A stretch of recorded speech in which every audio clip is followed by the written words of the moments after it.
नमस्कार। लोकसभा चुनाव से जुड़ा कैपिटल टीवी का खास शो 24 करन विपक्ष बेदम देख रहे हैं आप। मैं हूं आपके साथ पूजा। अब की बार 400 पार, ये नारा तो बीजेपी दे रही है, पर अब तो कांग्रेस पार्टी ने भी मान लिया कि बीजेपी को 400 पार करने से कोई नहीं रोक सकता। दरअसल आज मल्लिकार्जुन खड़गे ने संसद में अपने स्पीच में हार मानते हुए बड़ा बयान दे दिया। उन्होंने बीजेपी के नेताओं से कहा कि आपके पास तो बहुमत है, पहले 330, 334 थे, अब तो 400 पार हो रहा है, जिसे सुनकर पीएम मोदी भी ठाके मारकर हंसने लगे। और तो और ममता बनर्जी ने भी बड़ा बयान देते हुए कहा कि कांग्रेस में दम है तो वो वाराणसी में जाकर बीजेपी को हराकर दिखाए। मतलब अब पूरा विपक्ष बेदम है। चुनाव से पहले ही विपक्षी पार्टियों ने हार स्वीकार कर ली है। विपक्षी गठबंधन में दरार है, जम्मू कश्मीर में भी गठबंधन टूटने के कगार पर है, तो वहीं उत्तर प्रदेश में सपा आरएलडी में सीटों के बंटवारे को लेकर बवाल शुरू हो गया है। तो चुनाव से पहले मोदी सरकार पूरे आत्मविश्वास के साथ मैदान में है, लेकिन विपक्ष दूर दूर तक नजर नहीं आ रहा है। विपक्ष के कुछ नेता जेल में है तो कुछ ईडी ऑफिस का चक्कर काट रहे हैं।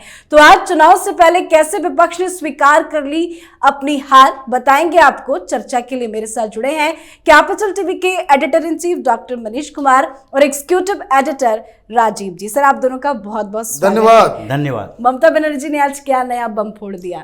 देखिए, ममता बनर्जी ने तो आज कांग्रेस पार्टी के ऊपर ऐसा हमला किया है कि इसके बाद कोई भी गठबंधन या राहुल गांधी अगर ममता बनर्जी के साथ दिख जाए तो लोग थू थू करेंगे।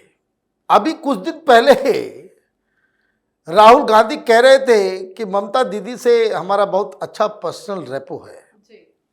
आज ममता बनर्जी ने क्या किया, कहा कि ये जो है ना माइग्रेटरी बर्ड है ना, जो सीजन में कभी कभी आता है, बंगाल में आ गया, मुझे कोई पता नहीं चला, और जहां कहीं फंसता है तो डेरेक ओब्रायन को फोन करके राहुल गांधी कहते हैं कि मेरी गाड़ी को आगे बढ़ा दो। मतलब क्या है ये बातें पर्सनल बातें हैं कि आप किसी नेता से किसी चीज के लिए मदद मांग रहे हो, कुछ कह रहे हो, और ये सारी चीजें पब्लिक कर देना। मतलब ममता बनर्जी बहुत ज्यादा हर्ट हो गई है। कल लल्लन सिंह उन्होंने कहा था कि राहुल गांधी पप्पू है, पप्पू रहेगा, पप्पू था, इस तरह की भाषा, और आज माइग्रेटरी बर्ड बताया जा रहा है ममता बनर्जी की तरफ से। लेकिन ममता बनर्जी ने यही नहीं कहा। सिर्फ कोई एक कटाक्ष होता तो बात समझ में आता। वो करे हुए पब्लिक को पागल बनाने के लिए आया हुआ इधर।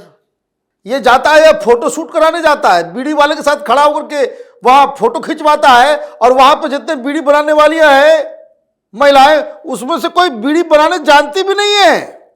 ये ड्रामा करने आता है, चाय दुकान पे चला जाता है, चाय पीने का नाटक करता है, तस्वीरें खिंचवाता है, और जो आदमी चाय बना रहा है उसको चाय बनाने भी नहीं आता।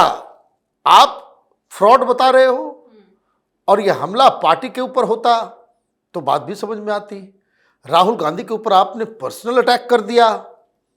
खैर, आज से वहां उनकी विदाई हो गई, लेकिन एक बात तो तय हो गया कि जो बात कैपिटल टीवी पिछले 6 महीने से कहता आ रहा था कि ये गठबंधन जो है ये भानुमति का कुनबा है, कहीं का ईंट कहीं का रोड़ा है, ये नहीं टिकने वाला, ये आपस में ही लड़ेंगे। अभी गाली गलौज शुरू हो गया है। हमें तो इंतजार है कि अब कांग्रेस पार्टी ने चूंकि राहुल गांधी पे हमला कर दिया है तो जवाबी कार्रवाई तो होगी। बिल्कुल। और पश्चिम बंगाल से राहुल गांधी की विदाई अच्छी नहीं हुई है, क्योंकि ममता बनर्जी ने यह भी कह दिया कि कांग्रेस पार्टी तो 40 सीट भी नहीं जीत सकती है। 40 सीट, ये ममता बनर्जी शायद ज्यादा बोल गई जी। 40 सीट की बात उनको नहीं करना चाहिए। वो 42 सीट सोचकर चली होंगी अपने स्टेट के लिए, और वही दिमाग में चलते हुए 40 सीट बता दी।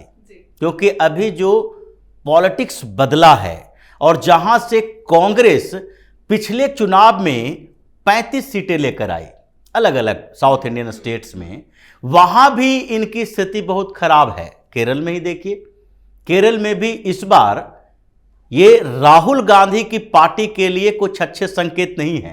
ये कम्युनिस्ट के साथ जो लाल झंडों के साथ घूम रहे हैं पश्चिम बंगाल में, वो सारी चीजें केरल में जाके बदल जाती है और इसलिए केरल में भी सीटें घटेगी और 8 सीटें जो तमिलनाडु में पिछली बार जीते थे, 2 सीटें भी मिल जाए तो बड़ी बात होगी। तो इसलिए इस बार तो 40 सीट भी आना मुश्किल है कांग्रेस के लिए। इन जगहों पर तो कुछ कहा ही नहीं जा सकता कि गुजरात में, मध्य प्रदेश में या फिर हिमाचल प्रदेश, उत्तराखंड और उत्तर प्रदेश से लेकर इधर किसी भी राज्य में जहां पर भारतीय जनता पार्टी से कांग्रेस की टक्कर है, वहां पर ये एक भी सीट ढंग से जीत पाए। ये उत्तर प्रदेश में तो ऐसे ही कलह मचा हुआ है। तो इसलिए ममता बनर्जी ने कांग्रेस को आईना नहीं दिखाया, राहुल गांधी को वही भाषा, वही तरीके में जवाब दिए हैं जो उनका तरीका दूसरी पार्टियों के लिए होता है, भारतीय जनता पार्टी के लिए होता है, पीएम मोदी के लिए होता है, अमित शाह के लिए। ऐसी ही भाषा का उपयोग वो करती रही है। राहुल गांधी के लिए भी उन्होंने यही कहा है। मतलब अगर आप अपने पार्टी के नेताओं के साथ कम्युनिस्टों को लेकर घूमते रहोगे पश्चिम बंगाल में, मुसलमानों के भीड़ जुटाओगे, तो ममता बनर्जी आरती नहीं उतारेंगी, वो गालियां देगी ही देगी। और इसलिए पश्चिम बंगाल में जो हुआ है उसके बाद वहां पर गठबंधन की संभावना तो है ही नहीं, लेकिन किसी और जगह पर भी गठबंधन की संभावना नहीं दिख रही है जी। लेकिन आज तो मल्लिकार्जुन खड़गे ने भी कह दिया अब की बार 400 पार। देखिए होता क्या है कि आदमी कितना नाटक करेगा जी, कितना देर तक झूठ बोलेगा। मैं सुन रहा था, वो बोलते बोलते बोलते बोलते नेचुरली उनके मुंह से निकल गया। ऐसा नहीं कि वो कोई डिलिबरेटली वो बोलना चाह रहे थे। इसका मतलब है डीप डाउन कांग्रेस पार्टी का अध्यक्ष भी जान रहा है कि इस बार 400 आया। ये सिर्फ राहुल गांधी के बुद्धि में नहीं जा पा रहा है कि उसको लग रहा है कि वामपंथियों ने हवा, वो वैसा बैलून है राहुल गांधी कि वामपंथियों ने हवा भर दिया है कि आप तो महान नेता। अभी कहाँ गए भाई वो, ये ट्विटर कंपनी राहुल गांधी की। अभी कर्पूरी ठाकुर को भारत रत्न दिया गया, जननायक कर्पूरी ठाकुर को। उसके बाद से ट्विटर पे वो जननायक गायब हो गया। नहीं तो उसे हवा बढ़ा रहे थे कि जननायक है राहुल गांधी। पता नहीं इनको भी बड़ा शौक है अपने आप को जो है तारीफ करवाना। ओ माय गॉड, आप जननायक हैं, देश की जनता जो है आपके पीछे।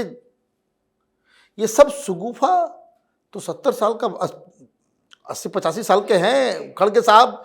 उनको समझ में आ रहा होगा कि भाई ये तो एक्सपीरियंस लीडर हैं। तो उनके मुंह से बोलते बोलते ये निकल गया।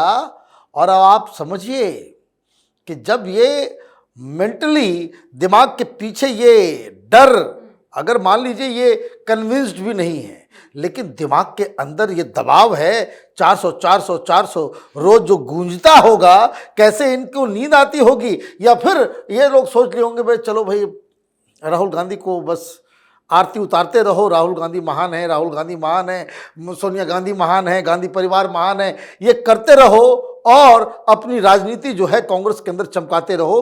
अदरवाइज जिस तरह का सरेंडर हुआ है आज, अब आप देखिए कैसे नहीं होगा। किसी राज्य में अभी तक नहीं बना, अभी तक किसी भी राज्य में सीट शेयरिंग का फॉर्मूला बनता नहीं है और बिगड़ जाता है। जम्मू कश्मीर में आज हो गया, टाटा बाय बाय, एनसी का खत्म, बाहर। और इधर राजीव ने जैसा बताया कि उत्तर प्रदेश के अंदर में ये जो 7 और बाकी सीट के ऊपर अखिलेश और जयंत चौधरी के बीच में हुआ था, अब अखिलेश यादव कह रहे हैं कि भाई 4 जो है हम अपना उम्मीदवार देंगे, सिंबल तुम्हारा होगा। भाई पागल हैं सारे लोग। जयंत चौधरी वो अच्छा होगा, उस पता नहीं वो 3 में उसका कोई जीतेगा या नहीं जीतेगा।